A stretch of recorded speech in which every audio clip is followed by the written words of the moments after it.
December 1, 1955. Montgomery, Alabama. A 42-year-old seamstress gets on a bus after a long day.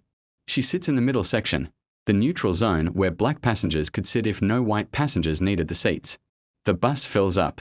A white man gets on. The driver looks back at the row where she's sitting. He orders the entire row to move. "Make it light on yourselves," he says. "Let me have those seats." 3 people in her row stand up right away. She stays seated. We all think Rosa Parks made a choice that day. But what if I told you it wasn't a choice at all? What if everything we think we know about respect, dignity, and standing up for yourself is built on a misunderstanding of what choices actually are? This is the story of the unspoken rule about respect that no one tells you. And it's not what you think. Let's rewind. Because to understand that moment on the bus, you need to understand the choice that wasn't a choice. Rosa Louise McCauley was born in 1913 in Tuskegee, Alabama. By the time she was 2, she understood the rules. Don't look white people in the eye. Step off the sidewalk when they pass. Enter white-owned businesses through the back door. And on buses, pay at the front, get off, and walk around to the back door to board. These weren't suggestions. They were the price of survival.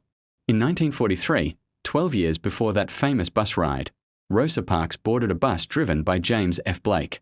She paid her fare at the front, but instead of getting off to re-enter through the back, she walked straight down the aisle. Blake reached for her sleeve and ordered her off the bus. She could refuse, but every choice carried a price. She got off. And for the next 12 years, she actively avoided that driver's bus route. Now here's the question.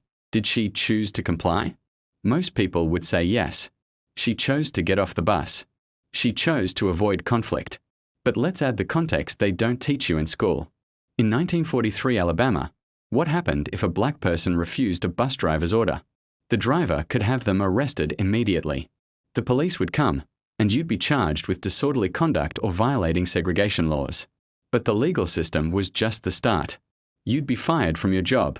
White employers didn't tolerate troublemakers. Your family would be targeted. Your kids harassed at school. Your home could be vandalized, or worse. Between 1940 and 1950, over 3,000 black Americans were lynched in the South. Not for committing crimes. For violating social codes. For disrespecting the system. So when Rosa Parks stood on that street corner in 1943, having been thrown off the bus, here's what she was actually calculating. Is this worth my job? Is this worth my safety? Is this worth my family's safety? Is this worth my life? This is what psychologists call a forced choice under duress. Technically, yes, you have options. But realistically, you have one option that doesn't destroy you. That's not freedom. That's the illusion of agency. And here's the unspoken rule about respect that nobody tells you. Respect is not given to those who demand it. Respect is extracted from those who have no choice but to give it. The system wasn't designed to respect black Americans. It was designed to force them to show respect or pay with their lives.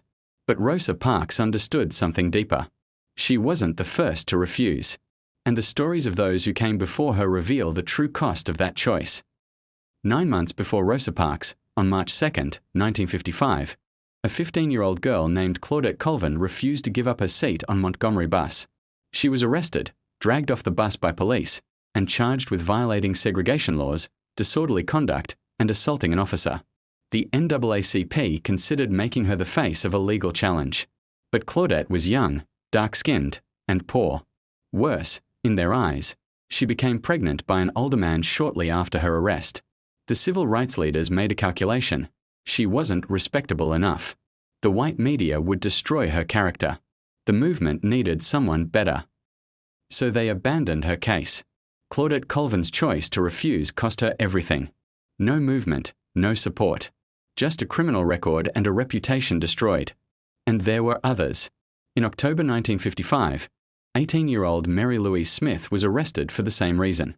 Her case was also considered, but her father was rumored to be an alcoholic. Again, not respectable enough. Do you see what's happening here? The system taught black Americans that resistance had terrible consequences. But it taught them something even more insidious. Even if you resist, you'll only be supported if you're the right kind of person. Respect wasn't just about what you did. It was about who you were allowed to be. These young women made the choice to refuse. And the consequence wasn't just legal punishment, it was social abandonment. This is the mechanism of systematic disrespect. Make resistance so costly that people police themselves. And when they don't, make sure they pay for it alone. But December 1st, 1955 was different. Rosa Parks was 42. She was married, light-skinned, educated, and a secretary for the NAACP. She was, in the language of the time, acceptable. But here's what the history books leave out. Rosa Parks didn't just spontaneously decide to stay seated that day. She had been trained. 6 months earlier, she attended the Highlander Folk School in Tennessee, one of the few integrated training centers for civil rights organizing. She studied nonviolent resistance, learned legal strategies, and prepared for this exact moment. The Montgomery NAACP had been looking for the right person, the right case, the right moment. Rosa Parks knew this. So when she sat on that bus, and driver James F. Blake, the same man from 12 years earlier, ordered her to move, she didn't just make a choice. She executed a plan that had been years in the making. But here's where the illusion of individual choice completely collapses. Rosa Parks couldn't have stayed seated without E.D. Nixon, the NAACP president, ready to post her bail. She couldn't have done it without Joe and Robinson, who printed 35,000 boycott flyers overnight. She couldn't have done it without the Women's Political Council, who had been planning a bus boycott for years. And she certainly couldn't have done it without 50,000 black residents willing to walk to work for 381 days, supported by churches and volunteer carpools running with military-level logistics. One person sitting on a bus looks like individual choice. Thousands of people creating the conditions where that one person can sit? That's collective power. And here's the real truth about respect. Individual acts of demanding it only work when collective systems can absorb the consequences. Rosa Parks could choose to sit because an entire community chose to catch her when she fell. Claudette Colvin couldn't, because she fell alone. The difference wasn't courage.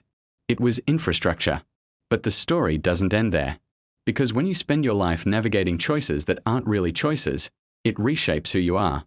Rosa Parks became an icon, the mother of the civil rights movement. In her autobiography, she wrote that when your mind is made up, it diminishes fear. When you know what must be done, fear goes away. Think about that phrasing. What must be done? Not what I want to do. Not what I choose to do.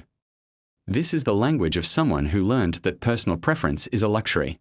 She didn't just resist a bus driver. She carried the weight of every person who couldn't. She became a symbol because she had to, not because she chose to. In interviews late in her life, she was quiet, reserved. Some called her shy. But psychologists who study trauma recognize this pattern. When you spend decades making choices under threat, you learn to minimize yourself, to calculate every word, every risk. The respect she demanded from America never fully translated into the respect she deserved: safety, peace, financial security. And this is the final, brutal truth. Demanding respect costs you pieces of yourself you never get back. Even when you win, you lose something. Not because you were weak, but because the choice was never really yours to make. So what is the unspoken rule about respect? It's this: respect is not something you earn through individual action. Respect is a social agreement that requires collective enforcement. Rosa Parks sitting on a bus didn't earn Black Americans' respect. 50,000 people boycotting for over a year created economic pressure that forced a legal change. The legal change didn't create respect either. It created consequences for disrespect. Respect isn't a feeling people give you because you're worthy. It's a boundary they learn not to cross because there's a cost. And this matters for you, today. We are still taught the myth of the lone individual. But that's not how it works. When you demand respect at work, you need HR policies to back you up. In a relationship, you need the willingness to leave. In society, you need laws with teeth and communities with solidarity. Individual courage means nothing without collective infrastructure. The cost of demanding respect without it is isolation, trauma, and exhaustion. So if you feel disrespected and wonder why standing up for yourself isn't working, it's not because you're weak or unworthy. It's because respect requires more than just you. It requires systems that penalize disrespect and communities that absorb the cost of resistance. Rosa Parks waited 12 years. Not because she wasn't ready, but because the world wasn't ready to catch her. Your worth is not measured by how much disrespect you tolerate. but your survival might depend on knowing when you have the infrastructure to demand better. That's the unspoken rule. Respect is a collective achievement disguised as an individual act. What choices in your life aren't really choices? Let me know in the comments below. Thanks for watching.